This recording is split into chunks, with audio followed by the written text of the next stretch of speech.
नमस्कार मंडळी. चला हवा येऊ द्याच्या पहिल्या भागासाठी हे कलाकार किती मानधन घ्यायचे हे तुम्हाला माहीत आहे का? चला हवा येऊ द्या या लोकप्रिय कॉमेडी शोचं दुसरं पर्व प्रेक्षकांच्या भेटीला येत आहे. या पर्वातून काही जुन्या कलाकारांचा पत्ता कट झाला आहे. चला हवा येऊ द्यामधून भाऊ कदम, श्रेया बुगडे, कुशल बद्रिके, भारत हे कलाकार घराघरात पोचले. यंदाच्या पर्वात भाऊ कदम आणि निलेश साबळे दिसणार नाहीत, पण श्रेया, कुशल आणि भारत असणार आहेत. चला हवा येऊ द्याच्या पहिल्या भागासाठी हे कलाकार किती मानधन घ्यायचे हे तुम्हाला माहीत आहे का?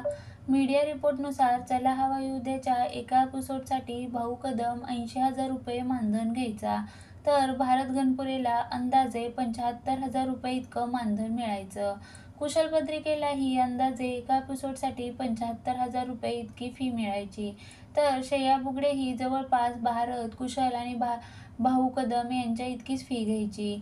चला हवा येऊ द्याच्या एका एपिसोडसाठी श्रेया अंदाजे 80,000 रुपये इतकं मानधन घ्यायची.